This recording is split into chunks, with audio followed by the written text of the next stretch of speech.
Itu kita sudah mengajukan ke beberapa tempat, termasuk juga ke Karowasidik. Sudah ada tanda terima kita ya dari Karowasidik itu tanggal 26 bulan April ya sudah kita ajukan. Ini tanda buktinya ya. Terus selain daripada itu juga ke Kepala Kejaksaan Agung juga sudah diajukan dan ini tanda buktinya juga diterima. Mantan presiden kita ini jika dia tidak mengerti tentang Undang-Undang Informasi Publik, Keterbukaan Publik dan Undang-Undang Perlindungan Data Pribadi, ya siapa yang membisiki ini? Sehingga setiap orang yang bertanya itu harus dipolisikan begitu.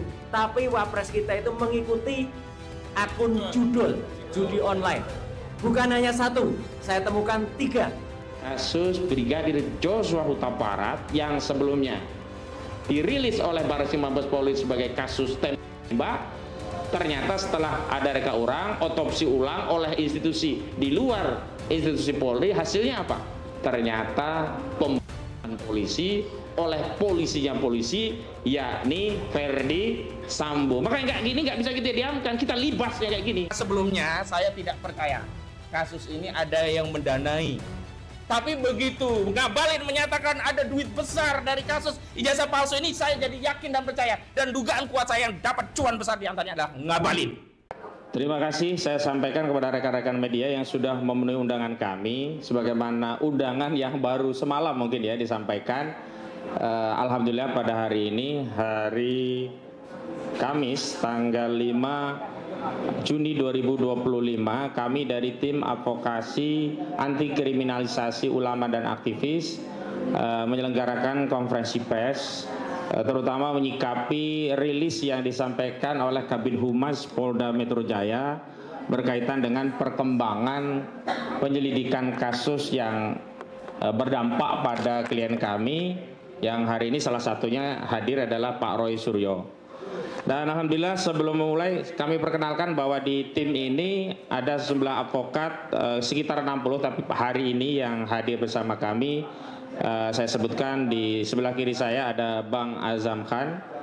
Beliau bagian dari tim advokasi dan sekaligus sekjen tim pembela ulama dan aktivis, dan nanti akan mengupdate advokasi yang berkaitan dengan permintaan untuk melakukan gelar perkara khusus di Biro Wasidik Mabes Polri. Kemudian di sebelah kiri ada Bu Kurnia Triroyani, sarjana hukum. Beliau juga salah satu advokat yang bareng-bareng menangani atau mengadvokasi Dr. Roy Suryo, Dr. Rismond dan yang lainnya. Dan hari ini juga beliau nanti kami minta untuk memberikan respon terhadap statement dari, saya katakan pejabat ya, karena penasehat Kapolri yang cenderung bias dan multitafsir, bahkan seperti mengumbar ancaman kepada publik dengan menyebut akan banyak tersangka dalam kasus ini.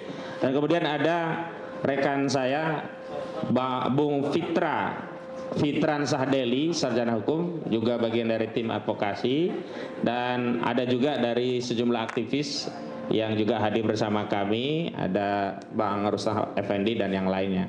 Kemudian di sebelah kanan saya ini bukan Patih Gajah Mada ya, ini, tapi namanya mirip ya.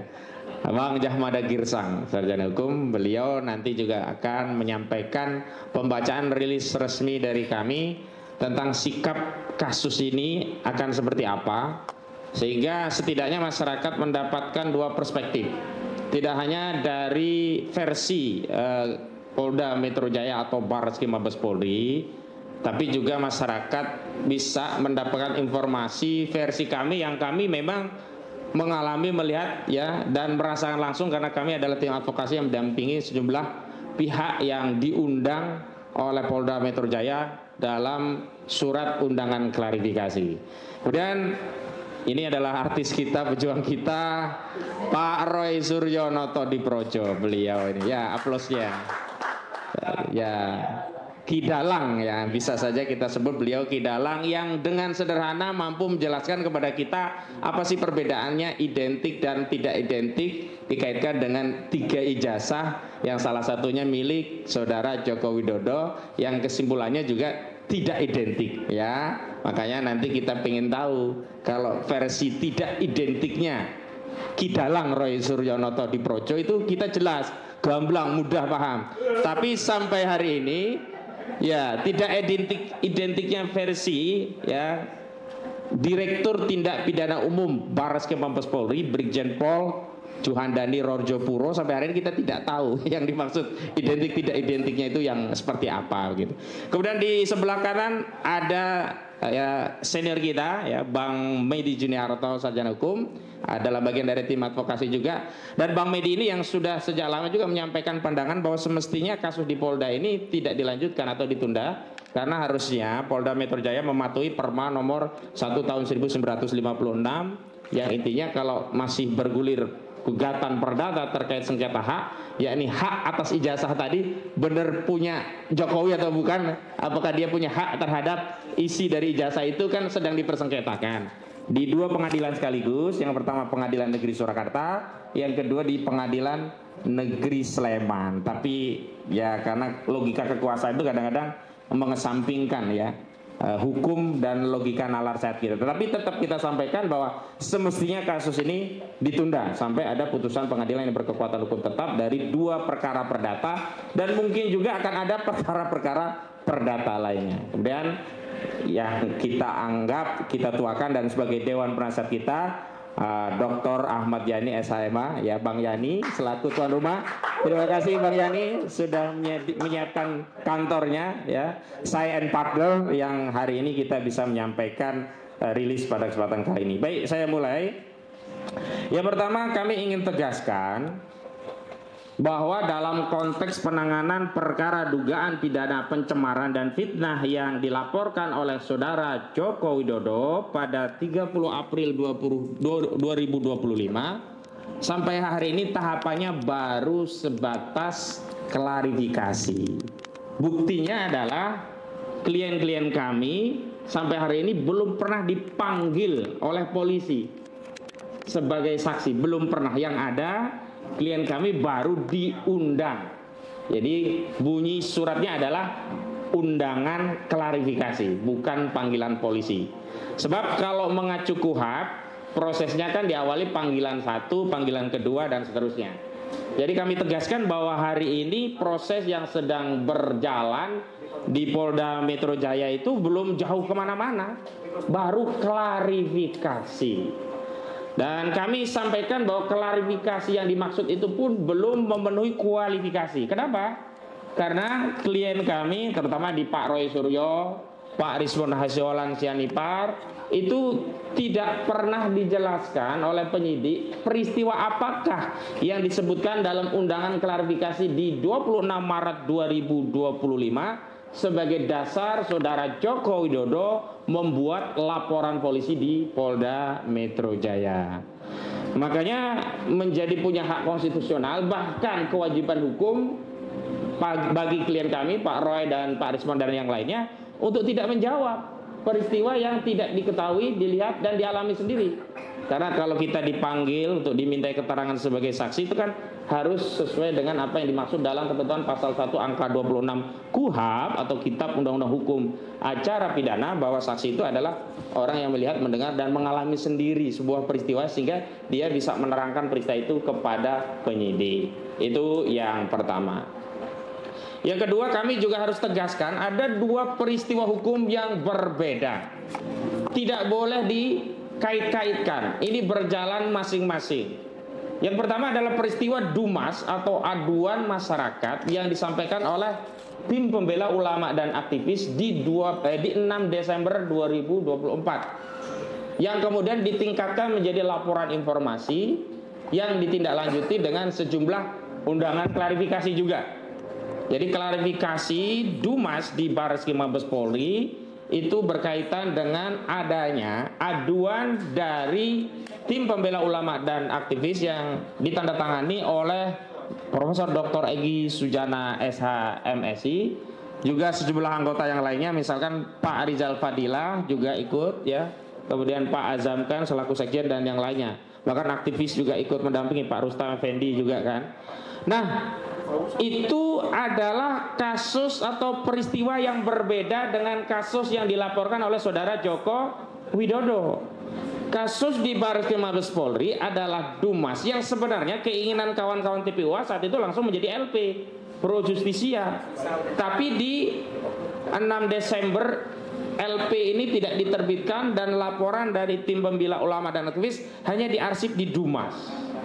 Baru ditindaklanjuti setelah ada laporan Saudara Joko Widodo 30 April di mana di 6 Mei 2025 mulai ada panggilan klarifikasi. Termasuk Bang Medi Juniarto kalau tidak salah juga di 6 Mei 2025 bareng juga dengan Bang Rizal Fadila 6 Mei. Kemudian Bang Rizal Fadila 8 Mei-nya dipanggil Polda Metro Jaya untuk memenuhi undangan klarifikasi, tapi qadarullah malamnya kecelakaan itu. Artinya ini peristiwa yang berbeda. Apa yang dilaporkan oleh tim pembela ulama dan aktivis adalah adanya dugaan tindak pidana pemalsuan dokumen atau memasukkan keterangan palsu di dalam akta otentik atau membuat dokumen otentik yang palsu. Jadi pasal dugaan pidananya ada 263 KUHP, 264 KUHP, dan 266 KUHP. Nah, inilah yang terakhir oleh Direktorat Tindak Pidana Barreskrim Mabes Polri, Direktur Tindak Pidana Umumnya, Brigjen Pol Johandani Raharjapuro, waktu mengumumkan hasil tes laboratorium forensik Mabes Polri menyatakan hasilnya identik dan penyelidikannya itu dihentikan. Nah, terhadap penghentian penyelidikan inilah kemudian tim pembela ulama dan aktivis ya pada 26 Mei 2025 itu mengajukan surat ke Biro Pengawas Penyidikan Barreskrim Mabes Polri yang nanti akan ada penjelasan lanjutan oleh Sekjen TPUA, ini Bang Azam Khan. Dan artinya kasus itu meskipun dinyatakan selesai atau dihentikan oleh Barreskrim Mabes Polri, tapi oleh TPUA belum tuntas karena harus ada proses gelar perkara khusus sebagaimana diatur dalam ketentuan pasal 31 junto pasal 33 Peraturan Kapolri nomor 6 tahun 2019. Ini yang harus ditindaklanjuti oleh institusi kepolisian. Kenapa? Karena kalau kami dilibatkan dalam prosesnya, maka kami bertanggung jawab atas hasilnya. Berbeda dengan apa yang selama ini dilakukan oleh Barreskrim, mereka melakukan proses sendiri, tidak melibatkan kami, tidak juga kami bisa memastikan apakah yang disebut identik benar-benar perbandingan antara ijazah Saudara Joko Widodo dengan ijazah lain yang benar-benar asli. Itu kami tidak bisa menjamin. Sehingga saat pengumuman yang disampaikan oleh Barreskrim Mabes Polri, kami memang menyampaikan penolakan. Kenapa? Karena prosesnya tidak transparan, jadi hasilnya tidak kredibel dan tidak akuntabel. Itu yang berkali-kali kami sampaikan bahwa keraguan atau yang kami sanksikan bukan terkait peralatan, bukan terkait teknologi, bukan terkait materi, tapi terkait ya kredibilitas dan reputasi institusi Polri. Mohon maaf, saya harus spill kasus Brigadir Joshua Huta Barat yang sebelumnya dirilis oleh Barreskrim Mabes Polri sebagai kasus tembak, ternyata setelah ada reka ulang, otopsi ulang oleh institusi di luar institusi Polri, hasilnya apa? Ternyata pembunuhan polisi oleh polisinya polisi, yakni Ferdi Sambo. Maka nggak bisa kita diamkan, kita libasnya kayak gini. Ya, ketidakadilan itu harus kita libas. Dan kami belajar dari itu wajar, bukan hanya kami, tentu publik, rakyat juga wajar.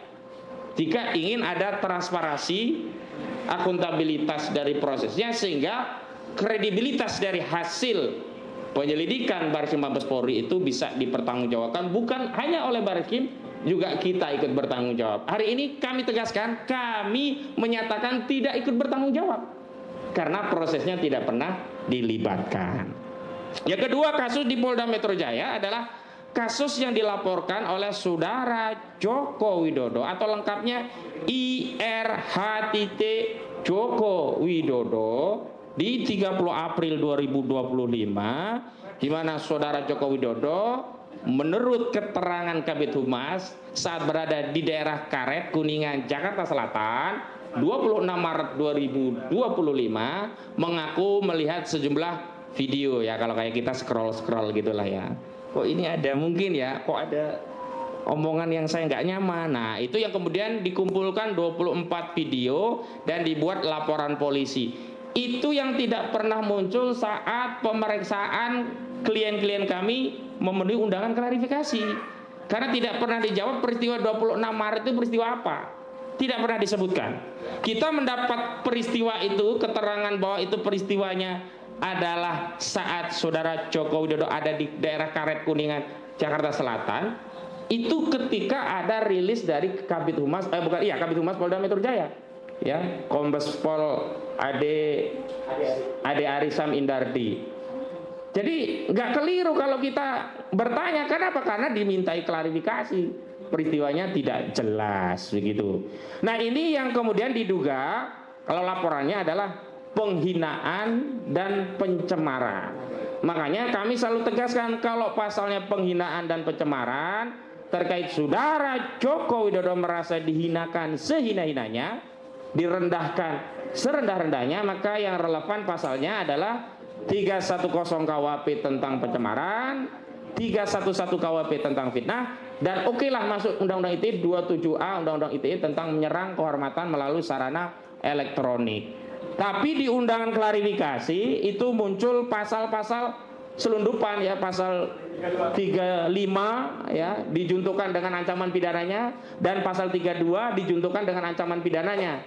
Jadi yang 35 itu ancamannya 12 tahun penjara, yang 32 itu ancamannya 8 tahun penjara. Ini yang kami kritisi, yang sampai hari ini tidak mendapatkan jawaban dan klarifikasi. Karena sejak awal tidak ada kasus ini yang mengarah kepada delik selain pencemaran dan fitnah. Kemudian saya juga mau kasih tahu, ternyata di luar Polda Metro Jaya di 30 April 2025 ada juga laporan. Walaupun sekali lagi saya tegaskan sampai hari ini klien kami belum memiliki status apapun selain pihak yang dimintai klarifikasi. Saya tegaskan sekali lagi, klien kami belum menyandang status apapun atau tidak memiliki status apapun kecuali diminta klarifikasi. Jadi kalau ada media yang menyatakan terlapornya atas nama A, B, C, D, saya katakan itu semuanya keliru, bohong. Kenapa? Justru acuan siapa yang terlapor itu adalah keterangan resmi dari penyidik. Saat penyidik memanggil klien kami dan sebelum terjadi proses mengambil keterangan untuk klarifikasi, itu ditanya, ini terlapornya siapa? Agar menjadi jelas. Kalau terlapornya ternyata saudara kita, kan kita boleh menolak untuk memberikan keterangan begitu.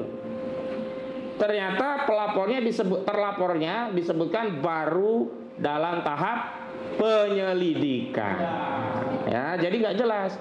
Kalau tahap penyelidikan ini juga ngeri-ngeri juga. Jadi saya ingat statement, nanti tolong dikomentari ya Bu Kurnia, dari penasihat Kapolri Irjen Pol Purnawirawan Arianto Sutadi, yang saya tegaskan saudara Arianto ini mengedarkan atau menebarkan ancaman kepada masyarakat dengan menyebutkan akan banyak tersangka dari kasus ini. Itu bukan wewenang saudara. Saudara bukan penyidik, bukan juga juru bicara dari penyidik, baik penyidik di Polda maupun di Barreskrim.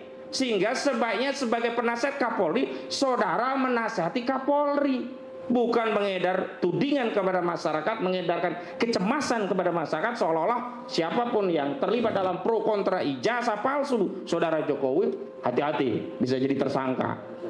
Ya, ini yang nanti akan didetailkan oleh Bu Kurnia Triroyani. Jadi saya lanjutkan, selain di Polda ada laporan yang lain, misalkan di Polres Jakarta Selatan dan Polres Jakarta Pusat. Ada dua entitas yang juga melaporkan perihal yang sama terkait ijazah palsu saudara Jokowi, tapi dengan judul pidana yang berbeda, bukan lagi pencemaran tapi menggunakan pasal penghasutan 160 KUHP. Dan ini sudah masuk duluan sebelum saudara Joko Widodo memasukkan laporan di 30 April 2025. Tapi kemarin saya baca di media, kasus ini disatukan atau dikonsolidasi ke Polda Metro Jaya. Tapi kalau saya punya pendapat, ini sebenarnya bukan dikonsolidasi, sebenarnya memang tak layak ditindaklanjuti karena nggak relevan. Ini sama saja oleh Polres Jakarta Selatan, oleh Polres Jakarta Pusat, kasusnya ini ditolak. Ya, laporan dari Pemuda Patriot itu dan juga Pradi Bersatu sebenarnya secara substansi tidak layak Tapi ya kasihan kalau dibilang nanti ditolak, nggak layak, dikira nggak ngerti ya, bikin laporan polisi, ya dihibur lah, Bapak, kasus Bapak kita konsolidasi ke Polda, gitu kira-kira.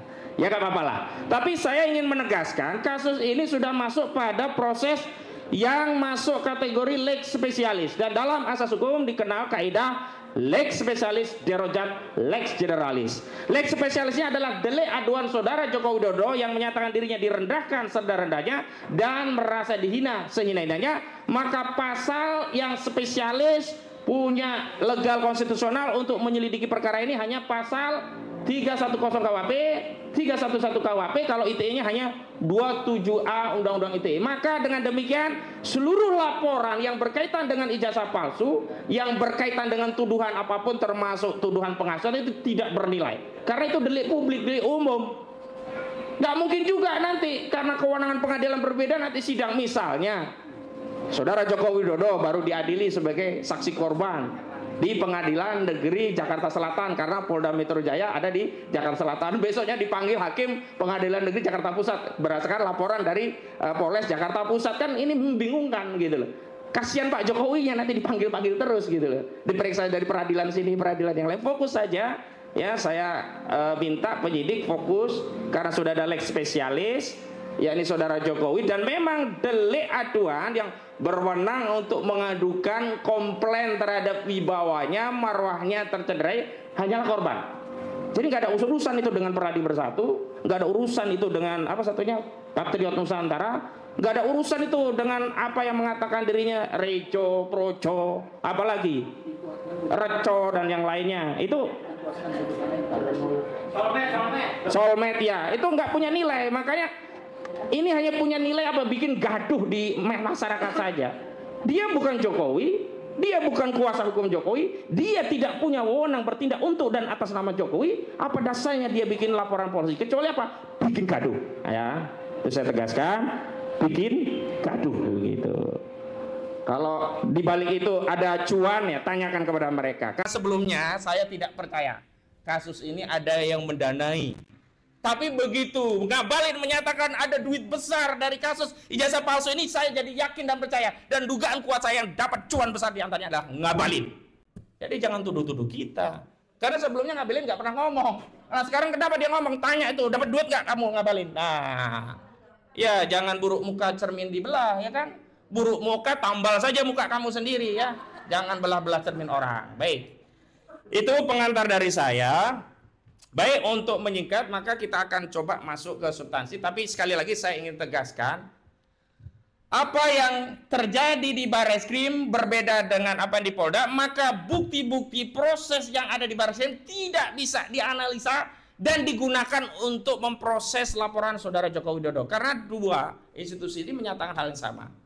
Brigjen Pol Johandani Rojodipuro menyatakan akan berkoordinasi memberikan bimbingan kepada bawahnya di Polda. Polda juga katanya akan berkoordinasi menganalisa hasil lab 4 dari Barreskrim Mabes Polri untuk menangani kasus saudara Joko Widodo. Makanya kalau mau fair, tidak menggunakan hasil yang sudah dilakukan oleh Barreskrim, harus menggunakan hasil penyelidikan sendiri oleh Polda Metro Jaya. Makanya kami sudah lama melalui Bang Petrus Celestino selaku koordinator litigasi ya di tim kami meminta agar apa? Ijazah saudara Joko Widodo disita sebagai barang bukti, dianalisa di situ. Dan nanti kalau waktu gelar perkara di kasus laporan saudara Joko Widodo, kami selaku pihak yang berkepentingan harus ya dilibatkan. Baru nanti kita bisa lihat mana sih ijazah Jokowi. Oh ini toh ijazah Jokowi misalnya begitu. Kita bisa ngelihat. Jadi yang melihat meraba menerawang bukan hanya kuasa hukum Jokowi, kan katanya kuasa hukum Jokowi meyakini itu asli karena sudah melihat meraba dan menerawang. Saya kira ini kayak uang gopean aja ya, melihat, meraba, menerawang. Jadi metode meyakini ijazah itu asli disamakan dengan metode ngecek uang itu asli atau palsu gitu. Jadi itu kami menyatakan menolak hasil dari Barreskrim digunakan untuk proses di Polda Metro Jaya karena berbeda. Di Barreskrim itu awalnya Dumas, laporan informasi ditindaklanjuti dengan klarifikasi. Di Polda Metro Jaya langsung LP Pro Justisia ditindaklanjuti dengan surat perintah penyelidikan dan terakhir ditindaklanjuti dengan mengundang sejumlah pihak untuk melakukan klarifikasi. Ada satu contoh ya yang saya unggah dalam artikel adalah kasusnya Setia Novanto. Awalnya kan dia ditetapkan tersangka berdasarkan sprindik pihak lainnya, keterangan saksi lainnya.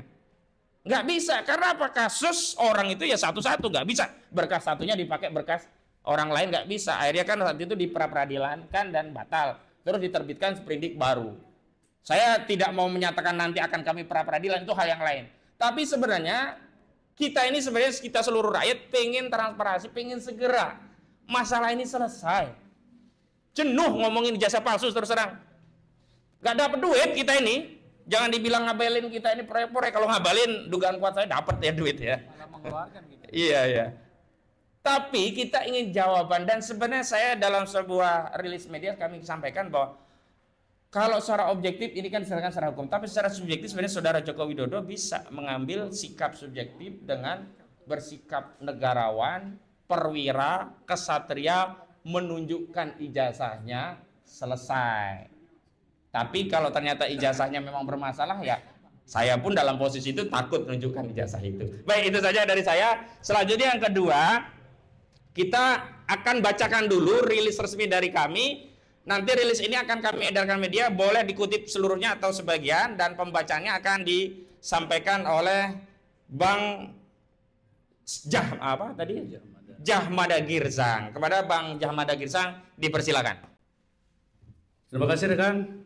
Untuk lengkapnya agar ini tertib, kami akan bacakan press release ya yang disampaikan oleh rekan Koji tadi, agar hal ini bisa terkoordinir dengan baik dan dibaca oleh halayak ramai. Laporan polisi dugaan penyamaran dan fitnah yang diajukan Saudara Joko Widodo di Polda Metro Jaya baru sebatas undangan klarifikasi seperti yang dinyatakan oleh tadi rekan Koji. Sehubungan dengan keterangan yang disampaikan oleh Kepala Bidang Hubungan Masyarakat Polda Metro Jaya, Kombes Adi Ari Syam Indradi, yang mengatakan telah 29 saksi yang diperiksa terkait kasus fitnah ijazah palsu Joko Widodo, Kamis 22 Mei yang lalu. Tim advokasi anti kriminalisasi akademis dan aktivis selanjutnya cukup disebut tim advokasi, menyampaikan sikap dan tanggapan sebagai berikut. Ada 4 poin. Pertama, tim advokasi menegaskan kepada publik dan kepada aparat kepolisian bahwa tahapan pemeriksaan kasus yang dilaporkan oleh Saudara Joko Widodo baru sampai pada tahap klarifikasi. Jangan lupa, klarifikasi itu penting. Hal ini dibuktikan dengan adanya undangan klarifikasi kepada sejumlah pihak, termasuk yang diajukan kepada Pak Roy Suryo, Resmen Syanipar, Rizal Fadila, Kurnia Triyorani, Tauzia, ya Ibu Tifa lah yang terkenal ya, Tias Syuma, Damai Hari Lubis, Rustam Effendi, hingga rekan Egi Sujana.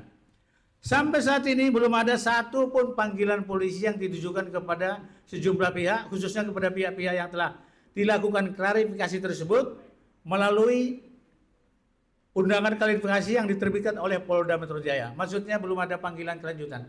Ini baru undangan. Sejujurnya undangan boleh hadir, boleh tidak, kan namanya juga undangan. Kedua, tim advokasi menegaskan kepada publik dan kepada aparat kepolisian bahwa penyidikan kepada aduan masyarakat Dumasti Direktorat Tindak Pidana Umum Barreskrim Polri yang diadukan oleh TPUA berbeda dengan penyidikan perkara polisi LP Saudara Joko Widodo di Reskrimum Polda Metro Jaya. Dasar hukum proses Barreskrim adalah Dumas di TPUA tanggal 6 Desember 2004 yang ditingkatkan menjadi laporan informasi nomor LI 39 dan seterusnya di Tipidum pada tanggal 9 April 2025. Atas nama pengadu Profesor Dr. Egi Sujana SH MSI. Dan kemudian diterbitkan surat perintah penyidikan nomor SP Lidik 1007 dan seterusnya di Tipidum pada tanggal 10 April 2025. Adalah penyelidikan perkara dugaan pidana pemalsuan dokumen, pemalsuan akta otentik, dan memalsukan keterangan palsu ke dalam akta otentik sebagaimana dimaksud dalam pasal 263, 264 dan pasal 266 KUHP. Itu pasalnya. Adapun dasar proses di Polda Metro Jaya adalah laporan Saudara Joko Widodo nomor LP_B 28314/2025 SPKT Polda Metro Jaya tanggal 30 April dan kemudian diterbitkan surat perintah penyidikan nomor SP Lidik_2961/4-114/2025 Dirtipidum Polda Metro Jaya. Tanggal 30 April adalah penyelidikan perkara dugaan pencemaran nama baik dan fitnah sebagai dimaksud dalam pasal 310, 311 dan pasal 27A Undang-Undang ITE. Karena itu, tim advokasi menegaskan bahwa seluruh proses dan bukti dalam penyidikan dugaan pidana di Barreskrim Polri tidak dapat digunakan memproses dugaan tindak pidana pencemaran nama baik atau fitnah yang saat ini perkaranya diselidiki Polda Metro Jaya. Ketiga, tim advokasi menegaskan kepada publik dan kepada aparat kepolisian bahwa untuk melanjutkan proses penyelidikan perkara dugaan pidana pencemaran nama baik dan fitnah, maka penyidik Polda Metro Jaya harus segera menyita dokumen milik pelapor Saudara Joko Widodo sebagai bukti, sekaligus klarifikasi kepada sejumlah pihak yang berkaitan dengan ijazah pelapor Saudara Joko Widodo, termasuk tapi tidak terbatas melakukan pemeriksaan terhadap Kepala SD tempat Joko Widodo bersekolah, Kepala SMP tempat Joko Widodo bersekolah, Kepala SMA tempat Joko Widodo bersekolah, Rektor Universitas Gadjah Mada atau UGM, Dekan Fakultas Kehutanan UGM, hingga Kasmujo yang sebelumnya diklaim sebagai dosen pembimbing skripsi Joko Widodo. Keempat, tim advokasi menegaskan kepada publik dan kepada aparat kepolisian bahwa kasus dugaan pidana pemalsuan dokumen ijazah palsu Joko Widodo, pemalsuan akta otentik dan pemalsuan keterangan palsu ke dalam otentik sebagaimana dimaksud dalam pasal 263 KUHP, 264 dan 266 KUHP yang dilaporkan oleh TPUA belum tuntas dan tidak dapat dihentikan secara sepihak oleh Barreskrim Polri. Karena TPUA sedang mengajukan permohonan gelar perkara khusus melalui Biro Pengawasan Penyidik Polri atau Biro Wasidik. Karena itu, semua pihak diminta untuk bersabar hingga terselenggara proses gelar perkara khusus nanti. Diimbau agar tidak gegabah menyampaikan pernyataan bersifat prematur dan yang simpang siur. Oleh sebab itu, kita konsentrasi kepada press release yang diturunkan oleh tim advokasi hari ini. Demikian rilis media sampaikan Jakarta 5 Juni 2025, tim advokasi anti kriminalisasi akademis dan aktivis. Terima kasih, rekan Roji. Baik. Terima kasih Bang Zahmada Firzang. Itu adalah sikap kami pada prinsipnya sudah kami bacakan dan sudah kami jelaskan. Selanjutnya tadi di akhir kita menyatakan bahwa penyelidikan di Barreskrim terkait kasus dugaan ijazah palsu Jokowi itu belum tuntas karena TPUA sedang mengajukan permohonan gelar perkara khusus. Karena itu saya minta Sekjen TPUA yang anggota tim advokasi juga Bang Azam Khan untuk menjelaskan bagaimana perkembangan terakhir surat permohonan gelar perkara khusus itu. Kepada Bang Azam Khan dipersilakan. Terima kasih. Bismillahirrahmanirrahim. Assalamualaikum warahmatullahi wabarakatuh. Assalamualaikum. Sebelum masuk pada tadi yang disampaikan oleh koordinator Mas Burhanuddin, jadi saya akan menjelaskan begini, bahwa Bang Egy itu, Profesor Egy itu sebenarnya berkeinginan dia melakukan LP, tapi diarahkan ya kurang lebih ke Dumas. Ya oke, nggak apa-apa. Dan itu terjadi tanggal 9 Desember 2024. Nah, di tanggal 20 Maret itu mengajukan tambahan alat bukti. Terlampir flash disk 7 video tanggal 20 Maret. Tanggal 7 April ada bukti tambahan TPUA diajukan kembali gitu ya, tentang tanda tangan Profesor Dr. Insinyur Ahmad Sumitro yang seharusnya Profesor Dr. Ahmad Sumitro itu kan Suimitro dan itu diakui oleh anaknya. bahwa itu bukan. Itu kita ajukan gitu loh ya. Nah, selanjutnya juga tanggal 24 April, tanggal 15 April itu pada saat berangkat mau ke mana itu Jogja dan ke Solo, itu memang Bang Egy nggak ikut karena sakit ya. Nah, tanggal 24 diwakili oleh 3 orang lah ya, dari Bang DHL, dari TPUA ya, Mbak Kurnia, termasuk Bang Rizal. Nah, tanggal 24 Bang DHL itu diperiksa ke Mabes Polri ya, sambil lalu menambahkan juga bukti. Nah, terkait dari apa yang disampaikan tadi, nah kita kan bicara Perkap ya, Perkap 6 2019 itu pasal 31 tentang tindak pidana penyidikan. Itu kan ada 2, yang gelar perkara biasa sama gelar perkara khusus. Artinya dibolehkan untuk mengajukan itu, nggak ada masalah gitu loh ya. Nah, pada saat itu tanggal 26 itu kita sudah mengajukan ke beberapa tempat, termasuk juga ke Karowasidik.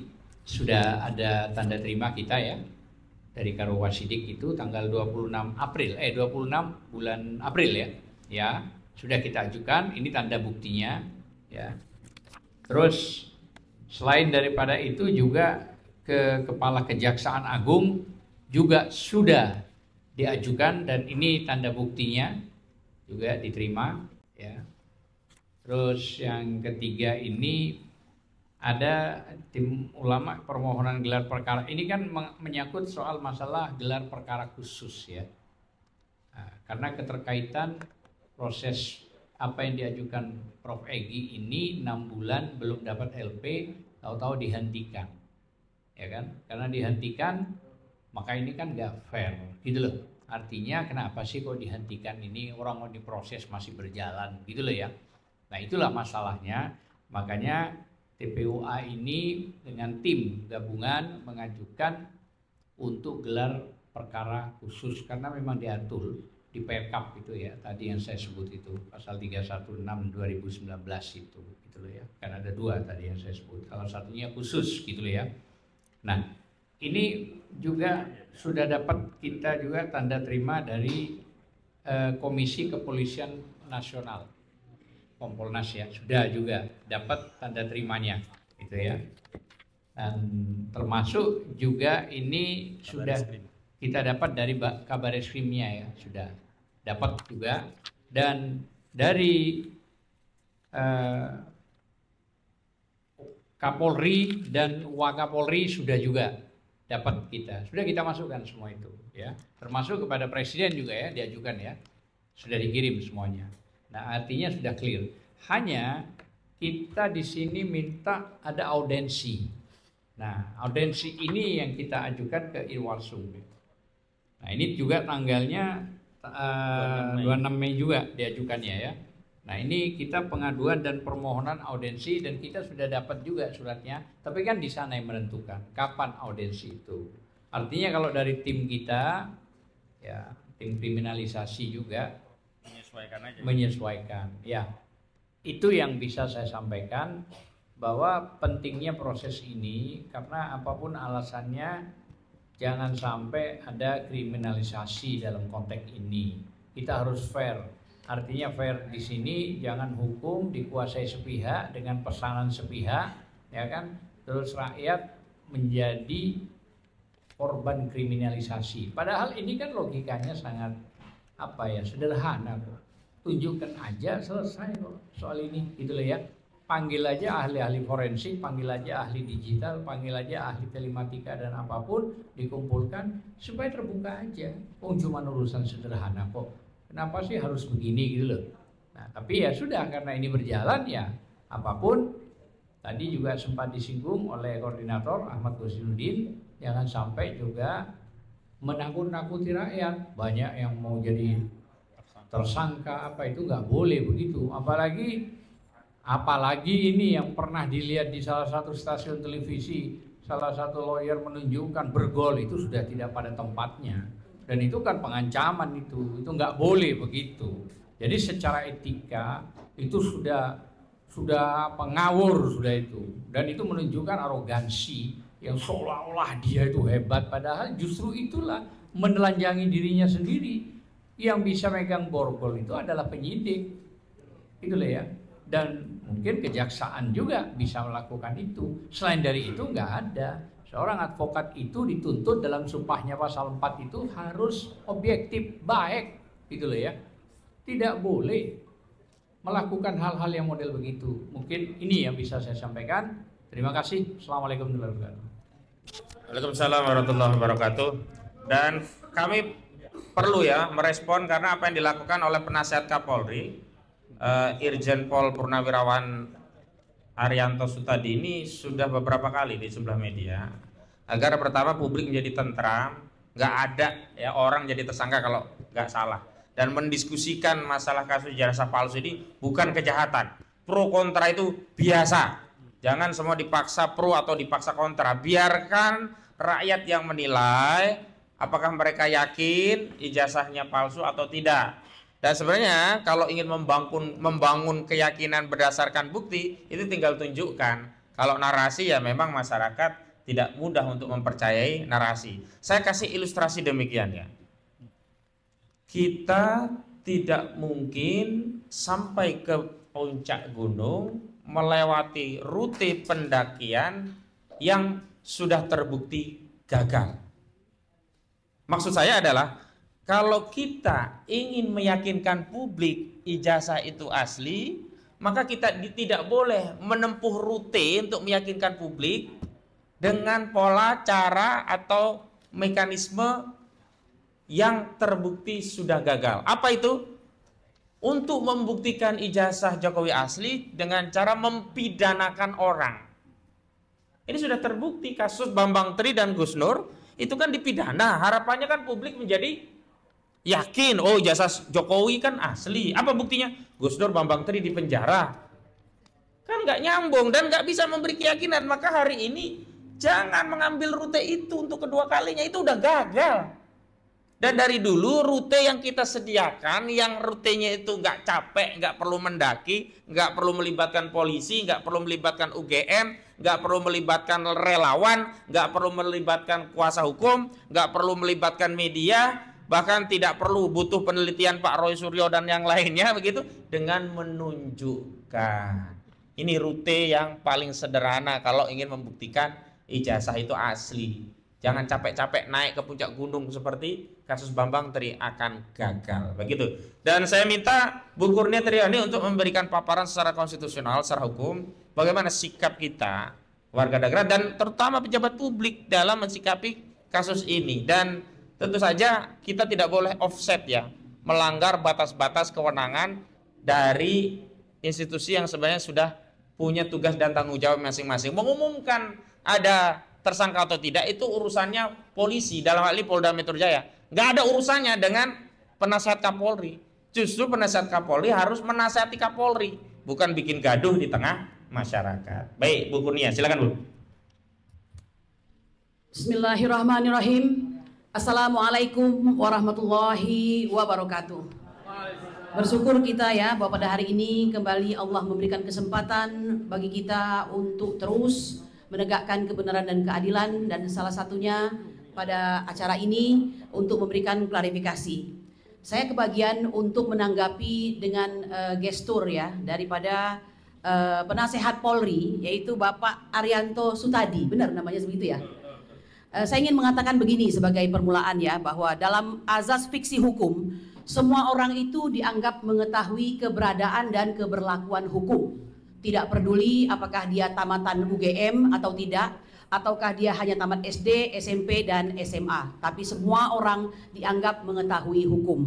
Ya, nah dalam hal ini, apabila ada rakyat yang menginginkan untuk mengetahui suatu informasi publik, let's say itu adalah ijazah daripada pemimpinnya barangkali yang sedang dipermasalahkan, maka ini sebenarnya bukanlah suatu hal yang merupakan perbuatan kriminal ya.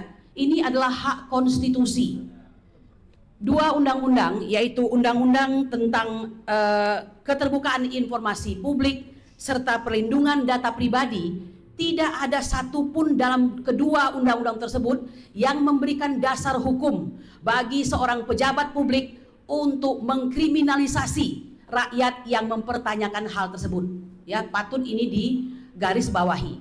Nah, oleh karena itu, kami ingin mengatakan, terkadang kita bertanya, siapa yang sesungguhnya membisiki mantan presiden kita ini jika dia tidak mengerti tentang Undang-Undang Informasi Publik, Keterbukaan Publik, dan Undang-Undang Perlindungan Data Pribadi, ya, siapa yang membisiki ini sehingga setiap orang yang bertanya itu harus dipolisikan begitu. Patut kita pertanyakan ini.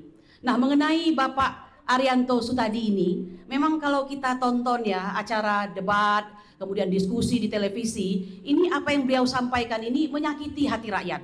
Maka jangankan saya sebagai kuasa hukum atau mungkin sebagai terlapor ya, saya sebagai rakyat Indonesia pembayar pajak tidak sudi mendengarkan keterangan yang demikian itu.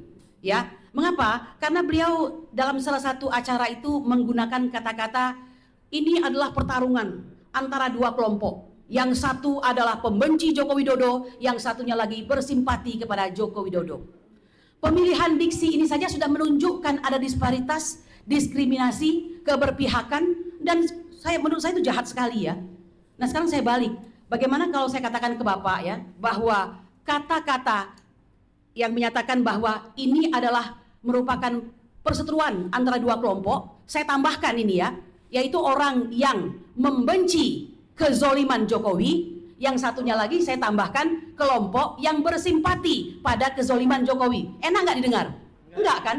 Jadi gunakanlah kata-kata ya, yang kata-kata itu tidak Anda gunakan untuk membela atau berpihak, tapi lakukan tugas Anda yang pada saat ini adalah sebagai penasehat ahli Kapolri. Namanya saja ahli, berarti kan di atas orang rata-rata begitu ya. Apalagi yang dinasehati adalah Kapolri begitu. Nah, kemudian makin banyak lagi ini, baru sekitar beberapa jam yang lalu lah, karena sedang merespon tentang pengadilan yang ada di Sleman dan di Surakarta ya. Beliau dengan sangat lincah mengatakan bahwa ini akan ada banyak tersangka, karena di Polda nanti itu tentang bukan hanya soal pencemaran nama baik dan fitnah, tapi juga tentang provokasi serta penghasutan. Ini Bapak sebenarnya paham atau tidak masalah ini ya? Anda dalami dulu, baru Anda sampaikan di Polda itu apa urusannya begitu ya.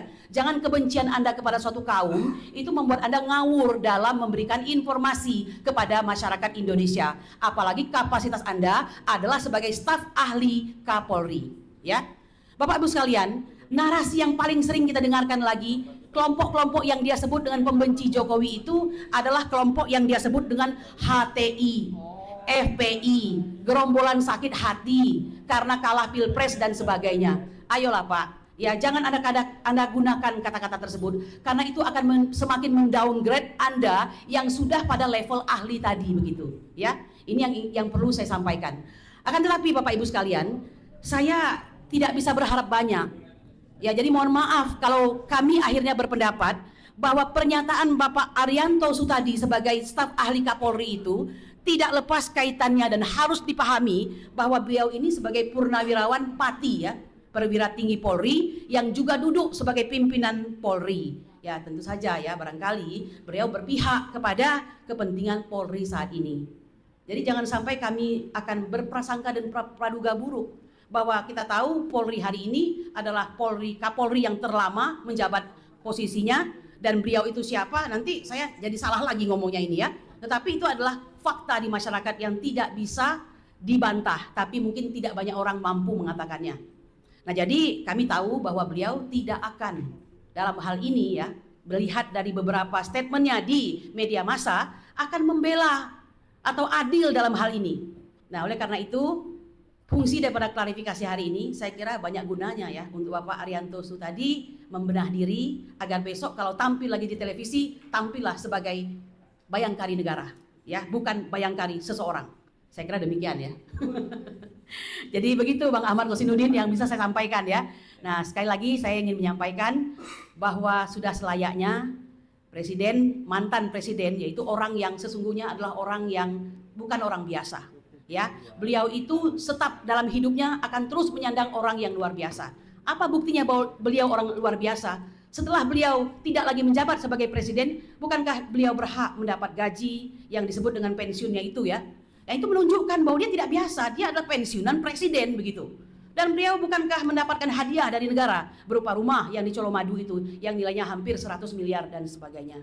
Nah, oleh karena itu bertingkahlah yang baik, bertingkahlah yang sesuai dengan hukum, karena pada dasarnya pada saat kita berada pada posisi saling kontra seperti ini, hukumlah sebagai panglima. Jadi demikian yang bisa saya sampaikan. Wabillahi taufiq wal hidayah. Assalamualaikum warahmatullahi wabarakatuh. Waalaikumsalam warahmatullahi wabarakatuh.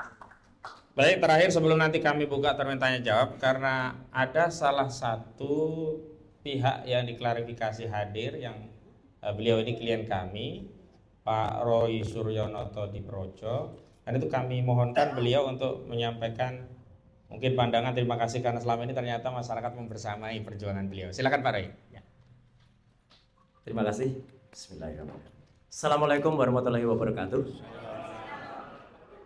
Pertama-tama sebelum semuanya, marilah kita panjatkan doa kepada Allah Subhanahu wa taala, semoga saudara-saudara kita yang hari ini sedang menunaikan puncak ibadah haji berjalan dengan lancar dan semua bisa dilindungi dan mendapatkan ridho serta mabrur dari Allah Subhanahu wa taala.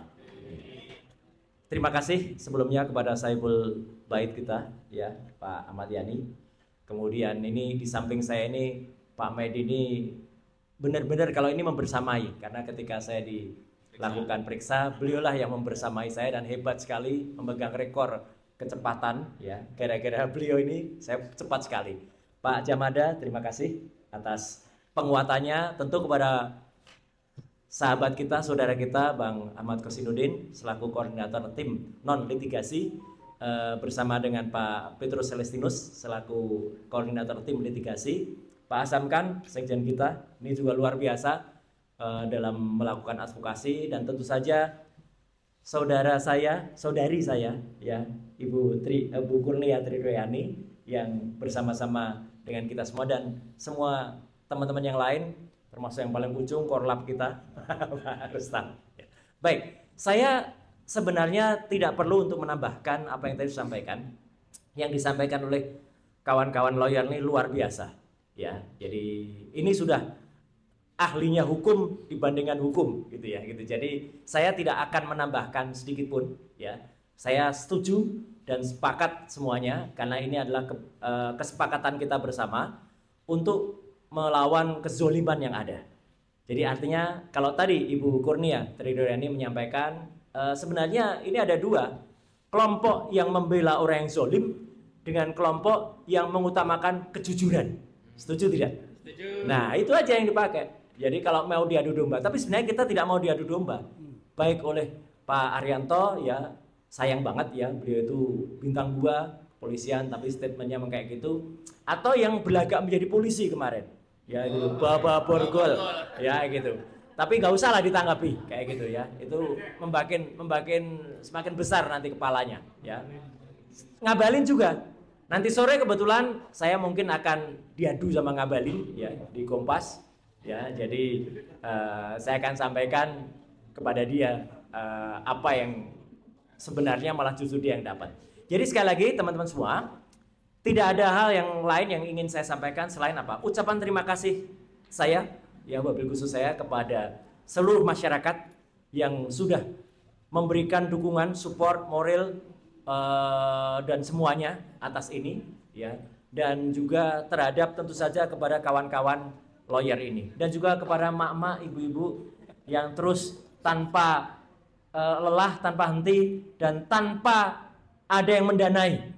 Ini luar biasa ya, sama sekali ya, dituduh ada yang mendanai berbis-bis ke Jogja, ke Solo, satu bis kok dituduh berbis-bis itu gimana gitu loh.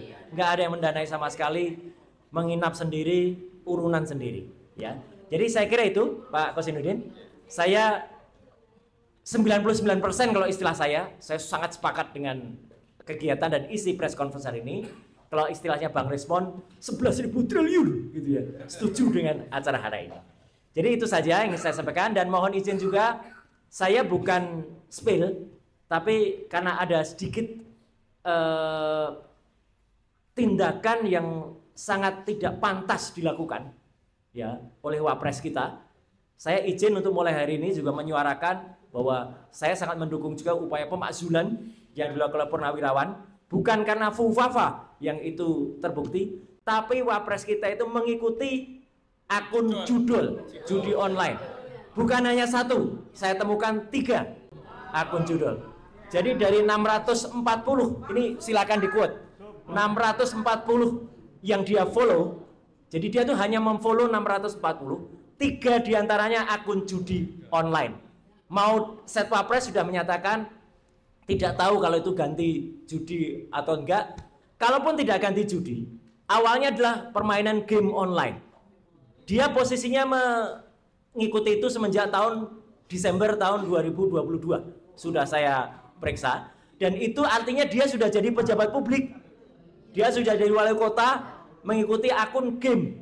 Dan gamenya itu tentu saja masa nggak ngerti. Namanya di akun itu .slot. Jabrik.slot. Ada slotnya, yaitu pasti main judi online. Jadi mohon izin Pak Kosinudin dan teman-teman semua, saya tetap bersama-sama dan kita berjuang bersama. Tapi izin saya juga mulai nembak ya, karena kalau itu jelas tindakan tercela yang dilakukan oleh seorang wakil presiden ya, dan itu akan langsung oleh teman purnawirawan akan langsung digunakan sebagai tambahan pada surat yang diajukan ke DPR dan MPR. Yang sayangnya memang hari ini DPR dan MPR masih reses semenjak tanggal 26 Mei yang lalu, dan nanti akan berakhir pada tanggal 26 Juni. Jadi kalau nanti 26 Juni mungkin nanti akan ada gerakan juga dari para purnawirawan. Saya kira itu rekan-rekan sekalian. Sekali lagi kita berterima kasih kepada seluruh masyarakat dan juga mohon doa, mohon supportnya kepada tim yang kali ini menegakkan kejujuran melawan kezaliman. Terima kasih. Wassalamualaikum warahmatullahi wabarakatuh. Baik, sebelum kita tutup, tadi ternyata ada juga mama dari KNPRI. Tapi jenderalnya Bu Mary Samiri nggak hadir ya. Ya, juga mama dari Aliansi Rakyat Menggugat, jenderalnya juga nggak hadir nih, Bu Mendo Landari. Tapi ada Bu Susi, Bu Tita dan yang lainnya. Terima kasih Ibu-ibu, ini menambah semangat juang kita. Ternyata kita tidak sendirian, kita didukung oleh banyak masyarakat. Baik, rekan-rekan media, ada pertanyaan silakan. Pak Edi Mulyadi yang pertama, ada lagi? Silakan. Ya, Pak Edi dulu, silakan Pak. Kapolri. Oh ya, Arianto Sutadi ya.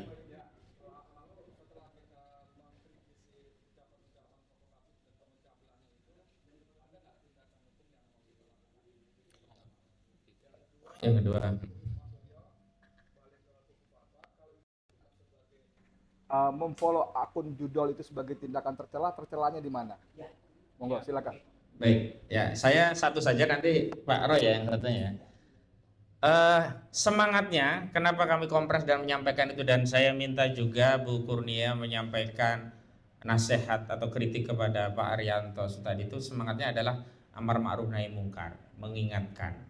Lalu apa tindakannya setelah itu? Ya kita lihat. Mudah-mudahan dengan diberi nasihat terbuka seperti ini, beliau bisa mengukur diri, mawas diri, dan introspeksi diri. Sehingga ke depan statementnya menggunakan ungkapan atau bahasa narasi-narasi yang menyatukan, meneduhkan, memberikan solusi, bukan sebaliknya ya, membuat masyarakat justru khawatir atau cemas. Walaupun saat ini saya yakin masyarakat nggak peduli dengan statement seperti itu, tapi sebagai sebuah bangsa yang besar, alangkah eloknya jika para pejabat, apalagi kelasnya penasehat Kapolri, itu mendidik rakyat dengan statement yang beradab, bermartabat, dan menyejukkan. Itu ya Pak Edi Mulyadi. Tapi untuk yang kedua saya langsung ke Pak Roy yang menjawab. Silakan Pak Roy.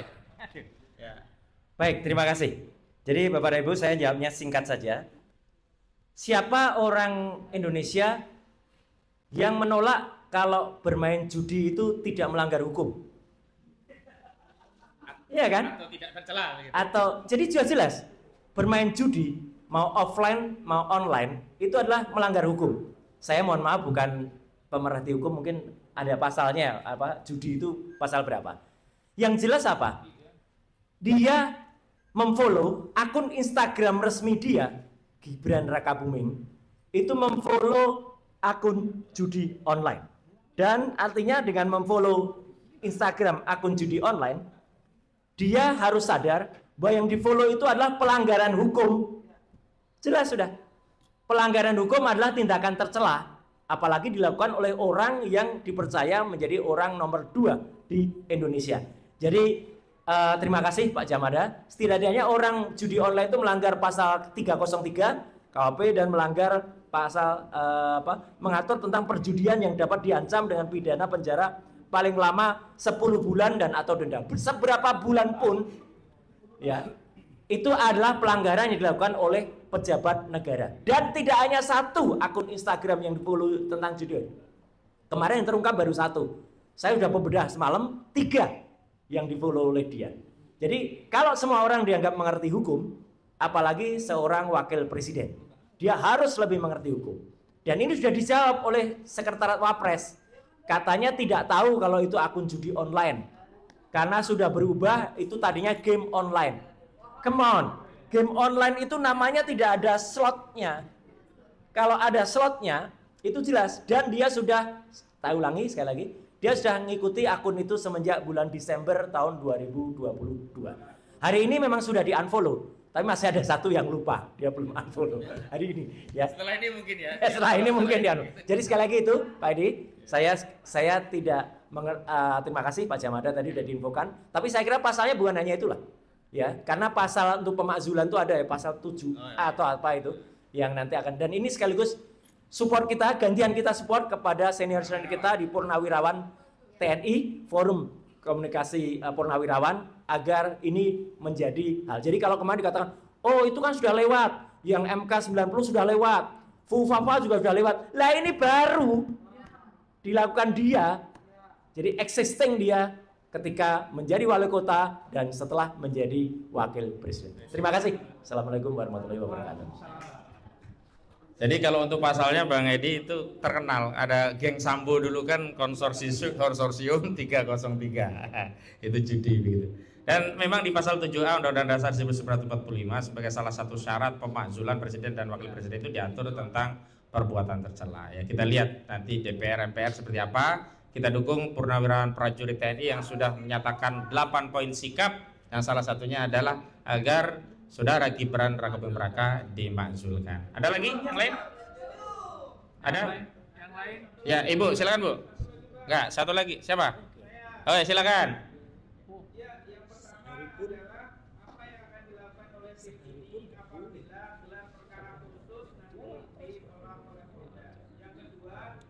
Bukan Polda ya, Bareskrim ya.